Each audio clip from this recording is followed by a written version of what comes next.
ರಸ್ತೆಯ ಬದಿಯಲ್ಲಿ ನಿಂತಿದ್ದ ವಾಹನ ತರಬೇತಿ ಶಾಲೆಯ ಫಲಕವನ್ನ ನೋಡಿ ನವೀನ ಸ್ವಲ್ಪ ಗಾಬರಿಯಿಂದ ಉಸಿರೆಳೆದಳು. ಹಿಂದೆ ಅವಳಿಗೆ ಮೊದಲ ವಾಹನ ಓಡಿಸು ತರಗತಿ ಹೃದಯದಲ್ಲಿ ಕಿತ್ತಳೆ ಹಣ್ಣು ಬೀಳುವ ಹಾಗೆ ಬಡಿತ ಹೆಚ್ಚಾಗ್ತಾ ಇತ್ತು. ನಾನು ಮಾಡ್ತೀನಿ, ನಂಗೆ ಆಗುತ್ತೆ, ಆದರೆ ವಾಹನ ಹಿಡಿದು ಓಡಿಸೋದು ಸುಲಭ ಅಲ್ಲ ಅಂತ ಎಲ್ಲರೂ ಹೇಳ್ತಾರೆ. ನಾನು ಎಲ್ಲಿ ತಪ್ಪು ಮಾಡಿದ್ರೆ ಏನಾಗುತ್ತೆ ಅನ್ನೋ ಚಿಂತೆ ಅವಳ ತಲೆಯಲ್ಲಿ ಹೊಡೆತ ಕೊಟ್ಟ ಹಾಗೆ ಸುತ್ತಾಡ್ತಾ ಇತ್ತು. ಶಾಲೆಯ ಒಳಗೆ ಕಾಲಿಟ್ಟಾಗ ಅವಳ ಕಣ್ಣಿಗೆ ಬಿದ್ದಿದ್ದು ಒಬ್ಬ ಎತ್ತರವಾದ, ಶಾಂತ ಮುಖದ, ಸರಳ ಆದರೆ ಸೊಗಸಾದ ಹುಡುಗೆ ಹಾಕೊಂಡಿದ್ದ ವ್ಯಕ್ತಿ. ಆತನೇ ಆಕೆಯ ತರಬೇತಿಯ ಗುರು ಅರುಣ್. ಅವನ ಕಣ್ಣಲ್ಲಿ ಧೈರ್ಯ ಮಿನುಗುತ್ತಾ ಇತ್ತು, ನಗು ಮುಖದಲ್ಲೇ ಇತ್ತು. ಅವನು, ಹಲೋ ನವೀನಾ, ಮೊದಲ ದಿನ ಅಲ್ವಾ, ಆತಂಕ ಬೇಡ, ನಾವು ನಿಧಾನವಾಗಿ ಆರಂಭಿಸೋಣ ಅಂತ ಹೇಳಿದಾಗ ಅವಳ ಮನಸ್ಸಿಗೆ ಒಮ್ಮೆಲೆ ಒಂದು ಅಜ್ಞಾತ ಶಾಂತಿ ಸಿಕ್ಕಿತ್ತು. ಅವನ ಧ್ವನಿನೇ ಹೃದಯಕ್ಕೆ ಸಾಂತ್ವನ ನೀಡೋ ಹಾಗಿತ್ತು. ಅವರಿಬ್ಬರೂ ವಾಹನದ ಕಡೆ ನಡೆದರು. ಬಾಗಲು ತೆರೆದು ಅವಳು ಒಳ ಕೂತಾಗಲೇ ಅವರ ಕೈಗಳು ಬೆವರಿನಿಂದ ಒದ್ದೆಯಾಗಿದ್ವು. ಹಿಡಿಯುವ ಮುನ್ನಾನೇ ಅವಳು ತನ್ನ ಕೈಗಳನ್ನ ತನ್ನ ದುಪ್ಪಟ್ಟದಲ್ಲಿ ಓರಿಸಿಕೊಂಡಳು. ಅವನು ಚಾಲಕನ ಆಸನದ ಹತ್ರ ಬಂದು, ಮೊದಲ ದಿನ ಅಂದ್ರೆ ಎಲ್ಲರಿಗೂ ಇದೇ ಅನುಭವ, ನಿನ್ನ ತಲೆ ಮೇಲೆ ದೊಡ್ಡ ಹೊರೆ ಇಟ್ಟ ಹಾಗೆ ಅನ್ಸುತ್ತೆ, ಆದರೆ ಶಾಂತವಾಗಿರು, ನಿನ್ನ ನಿಯಂತ್ರಣ ನನ್ನಲ್ಲಿದೆ ಅಂತ ಸಮಾಧಾನ ಕೊಟ್ಟ. ಅವನು ಇಷ್ಟು ನೆಮ್ಮದಿಯಿಂದ ಮಾತಾಡಿದಾಗ ರವೀನಾ ಕೂಡ ಮನಸ್ಸಿನಲ್ಲಿ ನೆಮ್ಮದಿ ಅನುಭವಿಸಿದ್ಲು. ಅವನು ಆಸನ ಸರಿಪಡಿಸಿ, ಕಣ್ಣಾಡಿಸಿ ಸರಿಪಡಿಸಿ, ಸುರಕ್ಷತಾ ಪಟ್ಟಿಯನ್ನ ಹಾಕಿಸಿ ಒಂದೊಂದೇ ಹಂತ ವಿವರಿಸ್ತಾ ಇದ್ದ. ನವೀನಾ ಅವನ ಕಣ್ಣುಗಳನ್ನೇ ನೋಡಿ ಕೇಳ್ತಾನೆ ಇದ್ಲು. ಅವಳಿಗೆ ಅನಿಸ್ತಿತ್ತು, ಇವನು ಗುರು ಅಷ್ಟೇ ಅಲ್ಲ, ಜೀವನದಲ್ಲಿ ಮಾರ್ಗದರ್ಶಕನಂತೆ ಕಾಣಿಸ್ತಾನೆ. ಅವನು ನಿಧಾನವಾಗಿ ಹೇಳಿದ, ಹಿಡಿಯನ್ನ ಹಿಡ್ಕೋ. ಹೌದು, ಇಷ್ಟೇ, ಈಗ ದಂಡೆ ತಟಸ್ಥ ಸ್ಥಿತಿಯಲ್ಲಿ ಇರಲಿ, ಕಾಲಿಂದ ಜೋಡಿ ಪೆಡಲ್ ಒತ್ತು, ವೇಗ ಪೆಡಲ್ ಮುಟ್ಟಬೇಡ, ಇನ್ನು ಈಗ ಇಂಜಿನ್ ಶುರು ಮಾಡು. ನವೀನ ಕೀಲಿ ತಿರುಗಿಸಿದಾಗ ಇಂಜಿನ್ ಘರ್ಷಣೆ ಮಾಡಿ ಆಕೆಯ ಕಿವಿಗೆ ಮೊದಲ ಬಾರಿಗೆ ವಾಹನದ ಉಸಿರಾಟ ತೋರಿಸಿತ್ತು. ಹೃದಯದಲ್ಲಿ ಸಂತೋಷ ಮತ್ತೆ ಭಯಮಿಶ್ರವಾದ ಭಾವನೆ. ಅವನು ಅದ್ಭುತ ಅಂತ ನಗುಕೊಟ್ಟ. ಅವಳ ಮನಸ್ಸಲ್ಲಿ ಮತ್ತೆ ಧೈರ್ಯ ಹುಟ್ಟತು. ಅವಳು ಹೇಳಿದಂತೆ ಪೆಡಲ್ ನಿಧಾನವಾಗಿ ಬಿಟ್ಟ.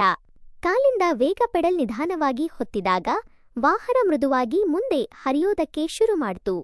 ಆ ಕ್ಷಣ ನವೀನಾಗಿ ಸೈಕಲ್ ಮೊದಲ ಬಾರಿಗೆ ಓಡಿಸಿದ ಭಾವನೆ ನೆನಪಾಯಿತು. ಆದರೆ ಈ ಬಾರಿ ಆಕೆ ಕೈಯಲ್ಲಿ ವಾಹನ, ಪಕ್ಕದಲ್ಲಿ ಅರುಣ್. ರಸ್ತೆ ಮೇಲೆ ವಾಹನ ನಿಧಾನವಾಗಿ ಸಾಗ್ತಾ ಇದ್ದಂತೆ ಅವಳು ಹಿಡಿಕೊಂಡಿದ್ದ ಕೈ ನಡುಗುತ್ತಾ ಇತ್ತು. ಅವಳು ಬದಿಗೆ ನೋಡಿದಾಗ ಅರುಣ್ ತುಂಬಾ ಶಾಂತವಾಗಿ ಕಿಟಕಿಯ ಹೊರಗಿನ ಮರಗಳನ್ನ ನೋಡಿ, ಬಹಳ ಜನ ಮೊದಲ ದಿನ ನೇರವಾಗಿ ಹಿಡಿಯೋಕೂ ಕಷ್ಟಪಡ್ತಾರೆ, ನೀನು ಚೆನ್ನಾಗಿ ಮಾಡ್ತೀಯಾ ಅಂತ ನೆಮ್ಮದಿಯಿಂದ ಹೇಳಿದ. ಅವನು ಹೀಗೆ ಹೇಳಿದಾಗ ಅವಳ ಹೃದಯದಲ್ಲಿ ಒಂದು ಅಜ್ಞಾತ ಸಂತೋಷ ಮೂಡಿತು. ತನ್ನ ಶ್ರಮವನ್ನ ಯಾರೋ ಮೆಚ್ಚಿಕೊಂಡಿದ್ದಾರೆ ಅನ್ನೋದಕ್ಕೆ ಅವಳ ಮುಖದಲ್ಲಿ ತನ್ನ ತಾನೇ ಬಂದು ಹೋದ ನಗು ಮೂಡಿತು. ಒಂದಿಷ್ಟು ದೂರ ಹೋಗ್ತಾ ಇದ್ದಂತೆ ಅವಳಿಗೆ ಭಯ ಇನ್ನೂ ಇದ್ರೂ ಅರುಣನ ಶಾಂತ ಧ್ವನಿ, ಅವಳ ಧೈರ್ಯದ ಕಣ್ಣುಗಳು, ಅವನ ಮೃದುನಗು ಇವೆಲ್ಲ ಸೇರಿ ಅವಳ ಆತಂಕ ಹತ್ತಿರವೇ ಕಡಿಮೆಯಾಗಿತ್ತು. ಅವನ ಬಲಗೈಯಿಂದ ಹಿಡಿಯ ಮೇಲೆ ತೋರಿಸಿ, ಇಲ್ಲಿ ನೇರ ಹೋಗು, ಹೌದು, ಈಗ ಸ್ವಲ್ಪ ಎಡಕ್ಕೆ ತಿರುಗು, ನಿಧಾನವಾಗಿ, ಹೌದು, ಹಾಗೆ ಅಂತ ಹೇಳ್ತಿದ್ದ. ಅವನ ಕೈ ಹಿಡಿಗೆ ತಾಗುವಷ್ಟರಲ್ಲಿ ಅವಳಿಗೆ ಹೊಟ್ಟೆ ಹೊಡೆದ ಹಾಗೆ ಹೃದಯದ ಬಡಿತ ಹೆಚ್ಚಾಗ್ತಾನೆ ಹೋಯಿತು. ಆದರೆ ಅವಳು ಅದನ್ನ ಮುಚ್ಚು ಹಾಕೋದಕ್ಕೆ ಹೊರಗಡೆ ನೋಡ್ತಾ, ಹೌದಾ ಗುರು ಅಂತ ಮಾತ್ರ ಹೇಳ್ತಾ ಇದ್ಲು. ಅವಳು ತಿರುವನ್ನ ಸರಿಯಾಗಿ ಮಾಡಿದ್ದಕ್ಕೆ ಅವನು ಖುಷಿಯಿಂದ ಚಪ್ಪಾಳೆ ತಟ್ಟಿ, ಅದ್ಭುತ, ಮೊದಲ ದಿನಕ್ಕೆ ತುಂಬಾ ಚೆನ್ನಾಗಿ ಮಾಡಿದೀಯಾ ಅಂತ ಮೆಚ್ಚಿದ. ಅವಳು ಮುಜುಗರದಿಂದ ನಕ್ಕಳು. ವಾಹನ ನಿಧಾನವಾಗಿ ಮುಂದೆ ಸಾಗ್ತಾ ಇದ್ದಂತೆ ಅವಳು ತನ್ನೊಳಗೆ ಮಾತಾಡಿಕೊಂಡಳು, ನಂಗೆ ಸಾಧ್ಯನೇ ಇಲ್ಲ ಅಂತ ಅನಿಸ್ತಿತ್ತು, ಆದರೆ ಈಗ ನನಗೆ ಗೊತ್ತಾಗ್ತಾ ಇದೆ, ಗುರು ಇದ್ದಾರೆ ಅಂದ್ರೆ ನಾನೇನು ಬೇಕಾದರೂ ಮಾಡಬಹುದು ಅನ್ನೋ ಭಾವನೆ ಬರ್ತಾ ಇದೆ. ಹೀಗೆ ಅವರ ಮೊದಲ ಪ್ರಯಾಣ ಒಂದೇ ದೊಡ್ಡ ಅನುಭವವಾಗ್ತಾ ಇತ್ತು. ವಾಹನ ಮುಂದೆ ಸಾಗ್ತಾ ಇದ್ರೂ ಅವರ ಮನಸ್ಸು ಹೊಸ ದಾರಿಯನ್ನ ಹಿಡಿದಂತಾಗಿತ್ತು. ಅರುಣಂಗೆ ಮೊದಲ ಇದು ಒಂದು ಸಾಮಾನ್ಯ ತರಗತಿ, ಆದರೆ ನವೀನಾಳಿಗೆ ಇದು ತನ್ನ ಗುರು ಜೊತೆಗೆ ಜೀವನದ ಹೊಸ ಅಧ್ಯಾಯ ಆರಂಭವಾದಂತೆ ಅನ್ನಿಸ್ತು. ಮರುದಿನ ಬೆಳಿಗ್ಗೆ ನವೀನ ಮತ್ತೆ ತರಗತಿಗೆ ಹೋದಳು. ಹೃದಯದೊಳಗೆ ಸ್ವಲ್ಪ ನರ್ವಸ್ನೆಸ್ ಇದ್ರೂ ಮೊದಲ ದಿನ ಸಿಕ್ಕ ಅನುಭವ ಅವಳಿಗೆ ಸ್ವಲ್ಪ ಧೈರ್ಯ ನೀಡಿತ್ತು. ಆ ದಿನ ಹವಾಮಾನ ಮಳೆ ಬರೋ ಮುನ್ನದಂತಿತ್ತು. ಮೋಡಗಳ ನಡೆಯಲ್ಲಿ ಸೂರ್ಯನು ಅಳಗಿದಂತಿದ್ದ. ಗಾಳಿ ತಂಪಾಗಿ ಬೀಸ್ತಿತ್ತು. ಹಾದಿಯ ಬದಿಯಲ್ಲಿ ನಿಂತಿದ್ದ ಕಾರು ಮತ್ತೆ ಅವಳನ್ನ ಆಹ್ವಾನಿಸ್ತಾ ಇದ್ದರಂತೆ ಕಾಣಿಸ್ತಾ ಇತ್ತು. ಅರುಣ್ ಸದಾ ಇದ್ದಂತೆ ಶಾಂತವಾಗಿ ನಿಂತು ನಗ್ತಾ, ಇಂದು ಸ್ವಲ್ಪ ಹೆಚ್ಚು ಅಭ್ಯಾಸ ಮಾಡೋಣ, ನಿನಗೆ ನೆನ್ನೆ ಚೆನ್ನಾಗಾಗಿತ್ತು ಅಂತ ಹೇಳಿದ. ಆ ಮಾತು ಕೇಳಿದ ಕೂಡಲೇ ನವೀನಾಳ ಕಣ್ಣುಗಳಲ್ಲಿ ಹೊಳೆಯೋ ಸಂತೋಷ ಸ್ಪಷ್ಟವಾಗಿ ಕಾಣಿಸ್ತು. ಇಬ್ಬರು ಕಾರಲ್ಲಿ ಕೂತ್ಕೊಂಡ್ರು. ನವೀನ ಸ್ಟೇರಿಂಗ್ ಹಿಡಿದಾಗ ಕೈ ಸ್ವಲ್ಪ ನಡಗುತ್ತಿದ್ರು. ಅವಳಲ್ಲಿ ಹುರಿ ಹೆಚ್ಚಾಗ್ತಾ ಇತ್ತು. ಕಾರು ನಿಧಾನವಾಗಿ ರಸ್ತೆ ಮೇಲೆ ಸಾಗುವುದಕ್ಕೆ ಆರಂಭಿಸಿತು. ಪ್ರಥಮವಾಗಿ ಎಲ್ಲವೂ ಸರಾಗವಾಗಿ ನಡೆದಿತ್ತು. ಆದರೆ ತಕ್ಷಣನೇ ಒಂದು ತಿರುವು ಬಂದಾಗ ಅವಳು ಗಾಬರಿಯಿಂದ ಏಕಾಏಕಿ ಪೆಡಲ್ ಮೇಲೆ ಕಾಲು ಬಲವಾಗಿ ಒತ್ತಬಿಟ್ಲು. ಕಾರು ದೊಡ್ಡ ಶಬ್ದ ಮಾಡ್ತಾ ನಿಂತು ಹೋಯ್ತು. ಆ ಕ್ಷಣ ನವೀನಾಳ ಹೃದಯ ಬಾಯಿ ಬಿಟ್ಟು ಹೊರಬರ್ತಾ ಇದೆಯೇನೋ ಅನಿಸೋವಷ್ಟು ಭಯದಿಂದ ತುಂಬಿ ಹೋಗಿತ್ತು. ಅವಳು ಮುಗ್ಧಳಾಗಿ ಕೈಯಲ್ಲಿ ಸ್ಟೇರಿಂಗ್ ಬಿಕ್ಕಿಯಾಗಿ ಹಿಡ್ಕೊಂಡು ಕಣ್ಣುಗಳನ್ನ ಮುಚ್ಚಿಕೊಂಡಳು. ಅರುಣ್ ಅದನ್ನ ನೋಡಿ ಜೋರಾಗಿ ನಗ್ಬಿಟ್ಟ. ಅಯ್ಯೋ, ಇಷ್ಟೊಂದು ಗಾಬರಿ ಬೇಡ ನವೀನಾ, ನಾನು ಹತ್ರ ಕೂತ್ಕೊಂಡಿದ್ದೀನಲ್ವಾ, ಏನೂ ಆಗೋದಿಲ್ಲ. ಕಾರ್ ನಿಲ್ಸೋದು ತಪ್ಪೇನೂ ಅಲ್ಲ. ಆದರೆ ನಿನ್ನ ಮುಖದ ಭಯ ನೋಡಿ ನಂಗೆ ನಗು ಬಂತು ಅಂದ. ನವೀನ ಅವನ ಮಾತನ್ನ ಕೇಳಿ ಮುಖನ ಕೆಂಪಾಗಿ ಕೆಳಗಡೆ ನೋಡಿದಳು. ಮುಜುಗರದಿಂದ ಬಾಯಿ ಮುಚ್ಚಿ ಸ್ವಲ್ಪ ನಗು ತೋರಿಸಿದ್ಲು. ಆ ಕ್ಷಣ ಕಾರೊಳಗಿನ ವಾತಾವರಣ ತಕ್ಷಣ ಬದಲಾಗೋಯ್ತು. ಇನ್ನು ಭಯದ ಬದಲು ಹಗುರವಾದ ಹಾಸ್ಯದಿಂದ ತುಂಬಿಹೋಯ್ತು. ಅವರು ಮತ್ತೆ ಕಾರು ಉಡಿಸೋದಕ್ಕೆ ಆರಂಭಿಸಿದಾಗ ಅರುಣ್ ಚುಟುಕಾಗಿ ಹೇಳಿದ, ನಿನ್ನ ಬ್ರೇಕ್ ಹಾಕೋ ಶೈಲಿ ನೋಡಿದ್ರೆ ಯಾರಾದ್ರೂ ಪಕ್ಕದ ರಸ್ತೆನಲ್ಲಿ ಕೂತವರು ಎದ್ದು ನಿಂತುಕೊಂಡು ಬಿಡ್ತಾರೆ. ಆದರೆ ಒಳ್ಳೆದೇನಪ್ಪ ಅಂದ್ರೆ ನೀನು ಎಚ್ಚರಿಕೆಯಿಂದ ಇದೀಯಾ. ನವೀನ ಅದನ್ನ ಕೇಳಿ ಇನ್ನಷ್ಟು ನಗುವಂತು. ಅವಳು ಮೊದಲ ಬಾರಿಗೆ ತರಗತಿಯಲ್ಲಿ ತನ್ನ ಮನಸ್ಸನ್ನ ತೆರೆಕೊಂಡಂತೆ ಅನುಭವಿಸುತ್ತಾ ಇದ್ಲು.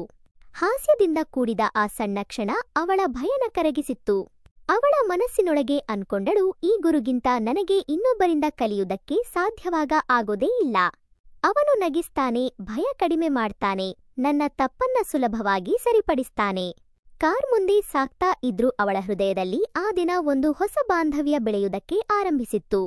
ಅರುಣನ ಕಣ್ಣುಗಳಲ್ಲಿ ಕಂಡ ಮುದ್ದಾದ ನಗು, ಅವನ ಮಾತುಗಳಲ್ಲಿ ಕೇಳಿದ ನಿಜವಾದ ಪ್ರೋತ್ಸಾಹ, ಇವುಗಳೆಲ್ಲ ನವೀನಾಳ ಮನಸ್ಸಿನಲ್ಲಿ ದಿನ ಇಡೀ ಉಳಿದು ಹೋದವು.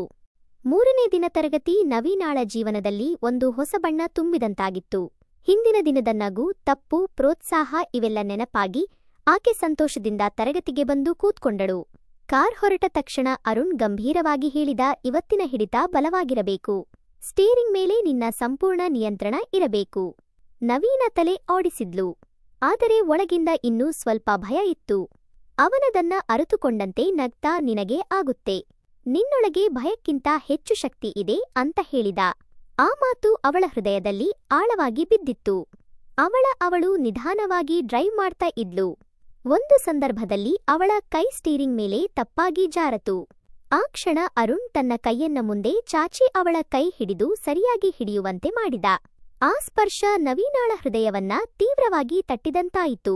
ಕೈಗೆ ಬಿದ್ದ ಅವನ ತಾಪ ಅವಳ ಮನಸ್ಸಲ್ಲಿ ಅಜ್ಞಾತ ನಡುಕವನ್ನ ಹುಟ್ಟಿಸಿತ್ತು. ಅವಳಿಗೆ ಸ್ಟೇರಿಂಗ್ ಹಿಡಿಯುವುದು ಮರೆತು ಹೋದಂತಾಯಿತು. ಮುಖ ಕೆಂಪಗಿ ಕೆಳಗಡೆ ನೋಡಿದಳು. ಅರುಣ್ ಆಕೆಯ ಕಣ್ಣುಗಳಲ್ಲಿ ಮೂಡಿದ ಮುಜುಗರವನ್ನ ನೋಡಿ ಸ್ವಲ್ಪ ನಕ್ಕು. ಇಷ್ಟು ಬ್ಲಶ್ ಮಾಡಬೇಡ, ನಾನು ಸರ್ ಅಷ್ಟೇ ಅಲ್ಲ, ನಿನ್ನ ಕಾನ್ಫಿಡೆನ್ಸ್ ಕೂಡ ಅಂತ ನಿಧಾನವಾಗಿ ಹೇಳಿದ. ಆ ಮಾತು ನವೀನಾಳ ಮನಸ್ಸಿಗೆ ನೇರವಾಗ್ತತು. ಅವಳು ಕಣ್ಣೆತ್ತು ನೋಡಿದಾಗ ಅವನ ಕಣ್ಣುಗಳಲ್ಲಿ ಕಾಣಿಸಿಕೊಂಡಿದ್ದು ಕೇವಲ ಶಿಕ್ಷಕನ ದೃಷ್ಟಿ ಅಲ್ಲ, ಮೃದುವಾದ ಕಾಳಜಿಯ ಬೆಳಕು. ಕಾರು ಮುಂದುವರಿತಾ ಇದ್ರೂ ಇಬ್ಬರ ಮನಸ್ಸುಗಳ ಮಧ್ಯೆ ಏನೋ ಮೌನವಾಗಿ ಮಾತುಕತೆ ನಡೀತಾ ಇದ್ವು. ಹೊರಗಿನ ಜಗತ್ತು ಮೌನವಾಗಿತ್ತು, ಆದರೆ ಒಳಗಿನ ಭಾವನೆಗಳು ಜೋರಾಗಿ ಬಡಿತ ನೀಡ್ತಾ ಇದ್ವು. ತರಗತಿ ಮುಗಿದ ನಂತರ ಕಾರ್ ನಿಲ್ಲಿಸಿದಾಗ ಇಬ್ಬರು ಮಾತಿಲ್ಲದೆ ಕೂರ್ಕೊಂಡರು. ಆ ಮೌನದಲ್ಲಿ ಸಾವಿರ ಮಾತುಗಳು ಅಳುಕೊಂಡಿದ್ವು. ಕೊನೆಗೆ ನವೀನ ತಡವಾಗಿ ಹೇಳಿದಳು, ಗುರು, ನಿಮ್ ಜೊತೆ ಇರೋದರಿಂದ ನನಗೆ ಡ್ರೈವ್ ಕಲಿತ ಖುಷಿಗಿಂತ ಹೆಚ್ಚಾಗಿ ನನಗೆ ಒಂದು ಹೊಸ ಭಾವನೆ ಬಂದಿದೆಯೇನೋ ಅನ್ನಿಸ್ತಾ ಇದೆ. ಅವಳ ಕಣ್ಣಲ್ಲಿ ಹೊಳಿತಾ ಇದ್ದ ಕಣ್ಣೀರು ನಾಚಿಗೆ ಮತ್ತೆ ಸಂತೋಷನ ಒಟ್ಟಗೂಡಿಸಿತ್ತು. ಅರುಣ್ ನಿಧಾನವಾಗಿ ಅವಳ ಕೈ ಹಿಡಿದು, ಇದು ತರಗತಿ ಮುಗಿಯುವುದಿಲ್ಲ, ನಿಜವಾದ ನಮ್ಮಿಬ್ಬರ ಪ್ರಯಾಣ ಈಗ ಶುರುವಾಗ್ತಾ ಇದೆ ಅಂತ ಹೇಳಿದ. ಆ ಕ್ಷಣದಲ್ಲಿ ನವೀನ ತನ್ನ ಹೃದಯ ಸಂಪೂರ್ಣವಾಗಿ ಅವನ ಕಣ್ಣುಗಳಲ್ಲಿ ಕರಗಿ ಹೋಗುವಂತೆ ಅನುಭವಿಸಿದಳು. ಇಬ್ಬರೂ ಮೌನವಾಗಿಯೇ ಪರಸ್ಪರ ಕಣ್ಣಲ್ಲಿ ಕಣ್ಣು ಹಾಕಿಕೊಂಡರು. ಕಾರೊಳಗಡೆ ಸೂರ್ಯಕಿರಣಗಳು ಬಂದು ಅವರ ಮುಖಗಳನ್ನ ಮುದ್ದಾ ಕಾಡಿದ್ವು. ಹೀಗಾಗಿ ತರಗತಿಯಾಗಿ ಆರಂಭವಾದ ಆ ಪ್ರಯಾಣ ಒಂದು ಮೌನ ಪ್ರೀತಿಯ ಕಥೆಯಾಗಿ ಅಂತ್ಯ ಕಂಡಿತ್ತು. ಕಥೆ ಇಲ್ಲೇ ಮುಗಿಯುತ್ತೆ. ಕಥೆ ಇಷ್ಟ ಆಗಿದ್ರೆ ಲೈಕ್, ಶೇರ್, ಕಮೆಂಟ್ ಮಾಡೋದನ್ನ ಮರಿಬೇಡಿ. ಇಂತಹ ಇನ್ನಷ್ಟು ಇಂಟರೆಸ್ಟಿಂಗ್ ಕಥೆಗಳಿಗಾಗಿ ನನ್ನ ಚಾನೆಲ್ನ ಸಬ್ಸ್ಕ್ರೈಬ್ ಮಾಡಿಕೊಳ್ಳಿ.